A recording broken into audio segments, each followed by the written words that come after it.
The power of two! I heard a lot of you out there say I'm scary. So I decided to start talking more and set the record straight. I've been living up here on the internet for years while you guys have been clicking away and making me say Klasky, choo choo, literally millions of times.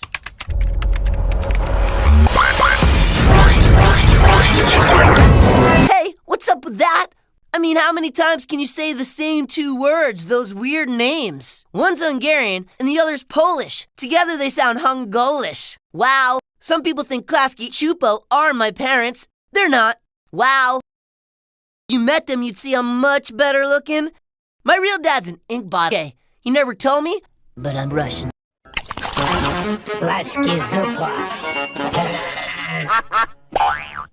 My mom, her name's Blossom. She's a scissors. I get my style and good looks from her. Here's another fact. I'm a robot. I'm not a splat. In fact, that's my name. S-T-U-P-A-T. So I'm announcing to the world, I'm an ink splat, and I'm back. You're going to Brazil! What? Oh!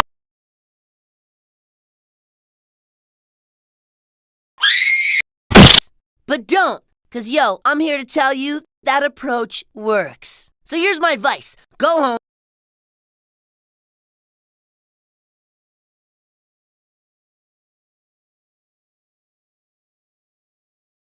Hey, you dumb sleazy rock for a brain loser. I hope aliens come down and shoot lasers at your pants. After you let the hot air out of your balloon, take that paper, rip it up, or just push that delete button and send that email to oblivion. Then take a deep breath and just say to yourself, hey, I just avoided being crushed by that meteor with a rock for a brain. Dumb.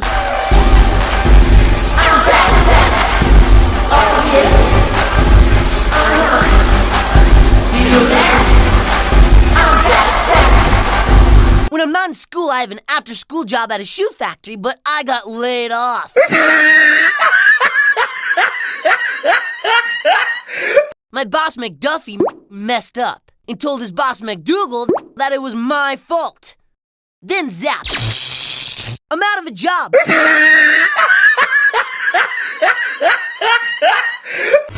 I put shoelaces through holes in tennis shoes. My boss McDuffie forgot to order enough laces. So 100 shoes were shipped to stores without laces. Instead of my boss McDuffie taking the blame, he told his boss McDougal that I was slow and sent the shoes off without laces. So I thought, should I tell my boss he's a liar? Should I tell his boss McDougal the truth? So I did what any non-wimp would do. I snuck into my boss's office and found the order slip to prove that he didn't order enough shoelaces. Then I sent the proof to the big Dougal, and McDuffie got McDougal gave me McDuffie's old and I got his desk by the window. But then I felt bad and hired McDuffie to do my old job, tying shoelaces and sneakers. That didn't work out too well. McDuffie got me again. What's the lesson here? I don't know. See ya. It's summer and Grandpa Splat's taking my brother Digital and I on a road trip.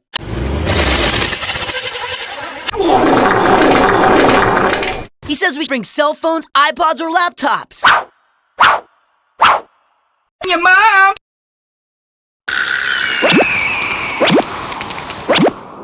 Grandpa thinks too much technology will suck kids' brains. I reminded him I'm 16, old enough to have my driver's license, and if I want to have my brain sucked out, it's me. He wasn't having it, not on his road trip. We took off at a snail's pace with Grandpa at the wheel, and everyone was honking at us. Our first stop was a used bookstore. I never been to one before. I got a bunch of dusty comic books. Digital got ripped up skateboard magazines. Grandpa bought a torn up atlas of the U.S. with no cover. He wouldn't let us take a camera, so he got us books with blank pages. I said, how are we supposed to read this? It's a journal. You can write and draw in it, like Michelangelo. Our second stop was Vegas. Digital and I stood at the edge of the casino watching Grandpa lost all his quarters in a slot machine, so instead of sleeping in a motel, we got downgraded to a hotel with meds like bed. Next, we drove to the Grand Canyon, walked onto a see-through observation platform, and looked down. Digital got dizzy and threw up. I begged Grandpa to stop at an internet cafe.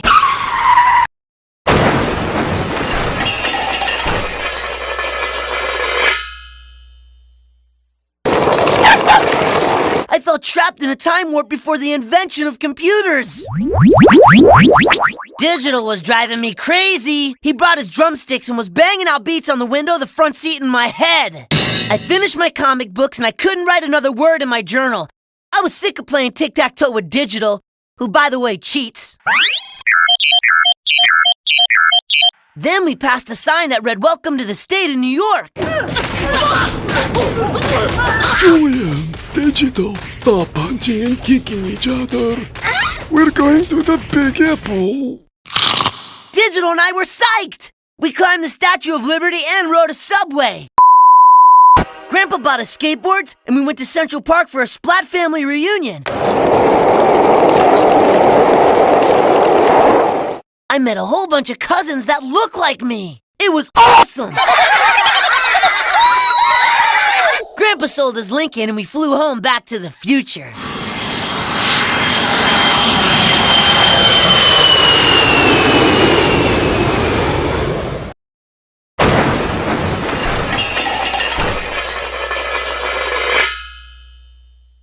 Someone, I don't know who it is. She's texting things like, "Having a secret admirer sucks." I can't stop wondering who she is. So I went to the cupcake shop to see if it might be Sarah, the girl behind the counter. She wears a pink t-shirt that says cake, a name tag that spells Sarah, and a paper cupcake crown. I stood outside the glass door trying to build courage to go in and see if she's the one who texted me.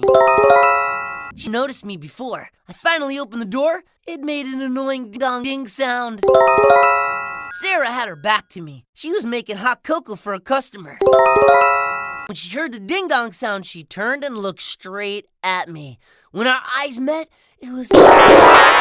Shut up! Confident, I strutted over there and stood behind the cocoa customer. They were having a conversation about cupcakes. Well, what do you want? So I said, "I'll take coffee." I was trying to impress her. Wow, big spender. $1, please.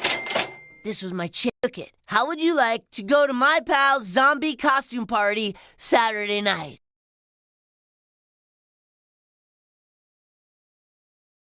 Text. So I gave her $1, grabbed my cupcake box, turned and walked to the door, which made that loud, awful ding-dong sound again, and slammed shut. That was the worst. I lost the girl, lost my $1, and lost my pride. So what's the lesson here? Dumb paper cupcake crowns.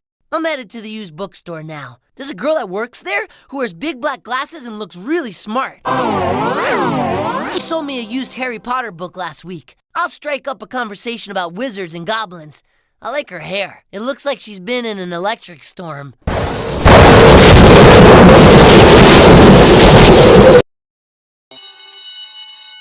At school, Bobby Wurlitzer made fun of me.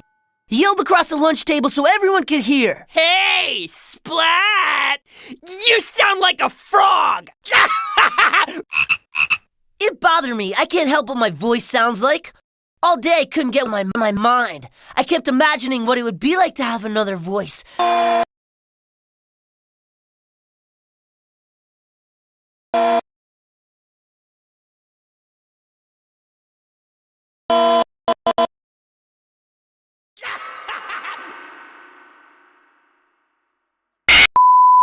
If I sounded like the guy on the Old Spice commercial. Hey, yo, shut up! When I talk like a tough bully, I could cut a line at the movies and no one would cut. So the whole day I walked around talking like different Cut with different voices. And guess what? At tryouts for the school play, I spoke in my best British accent for King Lear's part.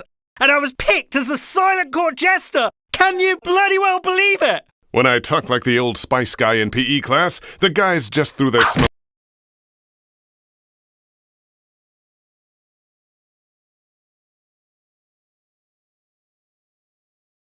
So the next day at lunch, I saw Bobby Wurlitzer. I yelled across the lunch tables, "Hey, you dumb sleazy dude, I dare you to cut and give me your best animal impressions." Bobby laughed. Cooley walked across the lunch tables like a stuntman and jumped down in front of me. I said, "You go first, Holmes." And he did.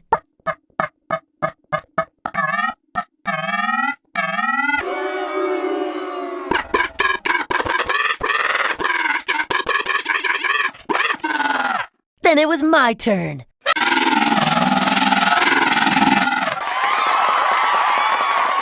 I won. That night, Ruby Daniels, the head cheerleader, asked me to be her friend on Facebook.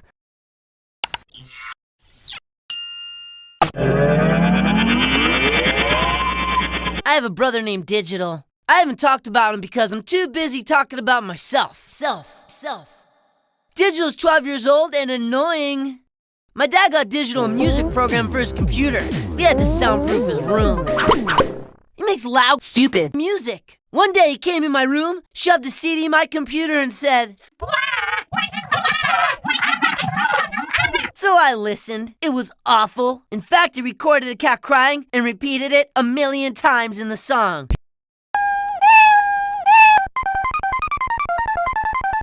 Hey, sound guy, stop! Should I tell my brother his music sounds bad, like fingernail scraping? No. Instead of crushing his spirit, I pretended to be asleep at my computer.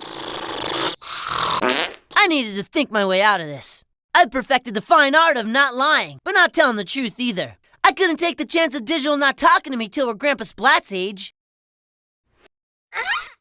Digital came in my room and screamed.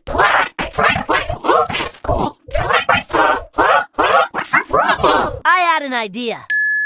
I looked at my fish tank behind Digital, and I said to my bro, "I always wanted to make a song with you. What if you record the sound of my pet fish and turn down that adorable cat crying like a banshee? If you don't take my advice, it's gonna really hurt my feelings." Digital ran to get his microphone, recorded my fish, and quit bothering me. The next day he came back and said, "How do you like this? I turned down the cat and put in the fish."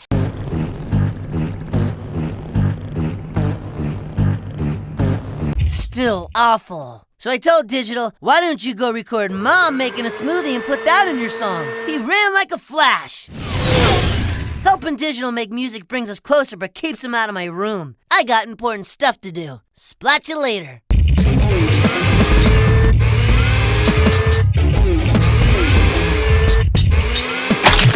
What the fuck?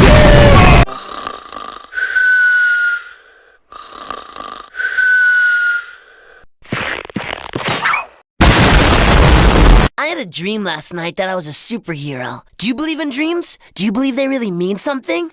There I was, standing in a cape and blue tights. I was catapulted back in time to the prehistoric age. There were dinosaurs, Tyrannosaurus Rex, the flying ones, all shapes and sizes chasing me. I ran until I came to a rock mountain and couldn't escape. It was do or die time. I turned around and started picking up those prehistoric creatures, flinging them like baseballs until they disappeared into the atmosphere like dots. In my dream, I was all-powerful. After I defeated the dinosaurs, I time-traveled ahead to the Stone Age. A dozen cavemen were surrounding me in a cave. I wrestled them all to the ground and rendered them helpless. I kicked a hole in the cave wall until I saw sunlight and climbed to safety. All of a sudden, my alarm clock went off. I woke up feeling fantastic, strong, and invincible. So I asked myself, does this dream mean I'm really all that? An all-powerful superhero? Or maybe it was the day-old squid and seaweed chow mein that I ate for dinner last night that gave me crazy dreams.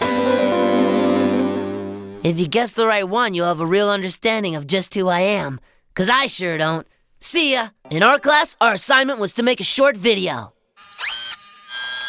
Mr. Lopez said there'd be 3 students in each pod. One would be the producer. That's the person who bosses everyone around. One would be the director. That's the person who bosses the actors around. And one person gets to be the lead actor. They get all the attention. Mr. Lopez chose the pods, so Simon, Serena, and I got stuck together like 3 peas in a pod. I never really liked those guys. We had 2 weeks to finish the movie before the film festival at the school assembly. We got to borrow the school's video camera. The first day we met after school and argued. We all wanted to be the lead actor. I lost that one. Simon is the show-off, so he got to be the main actor. Serena is the pushiest, so she got to be the producer. And they thought I talked too much, so I got to be the director. The rest of the week we met and argued about the script. Simon wanted to make a comedy, Serena wanted to make comedy, and I comedy. So after fighting for days,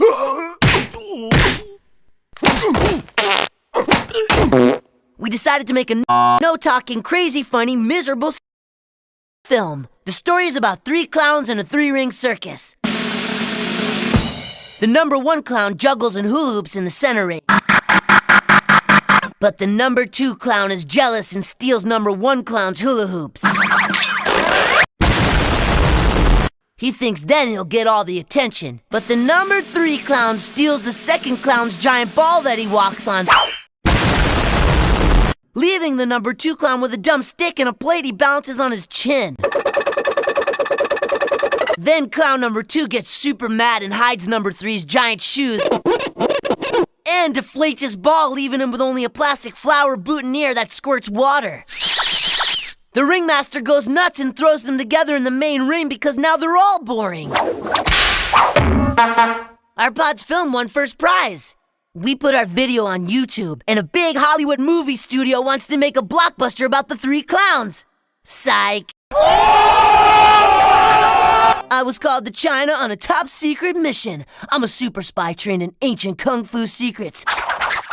That's right, I'm going to China to kick butt. My job? Rescue Ling Li, the beautiful spy girl. She's been captured by the evil crime boss Kung Pao. When I get to China, danger ensues. I have to scale the side of a building because 7 ninjas are chasing me. I fight them off and I pull myself up to the roof. Then take a running jump and land on top of the next building. That's parkour, fools! I peek over the edge of the roof, and I see a man pushing a vegetable cart. When I look back, I see the 7 angry ninjas coming after me. I make a quick decision, and I leap under the vegetable cart. 3 stories below. Ah! Tomatoes splash everywhere! I say sorry to the Chinese man pushing the cart. Do be quiet. I look to the right, run down a small dark alley and duck into a noodle shop. The food smelled good. I sit down and eat noodles with chopsticks. All of a sudden, the cook rushes from the kitchen in an apron, swinging nunchucks like a bandit. Okay, time to split. I throw a large bowl of noodles in his face, blinding him for seconds so I can escape. Then I heard someone calling me. It was my mom. What was she doing in China? Splat, sweetheart, wake up. It's the Chinese New Year. Dad and I are taking you to Chinatown for some dim sum. I love dumplings. When I woke up, I realized all that kung fu stuff was just a dream. But I still plan on being a stuntman in a kung fu movie one day. Say hi! That's Chinese for see ya.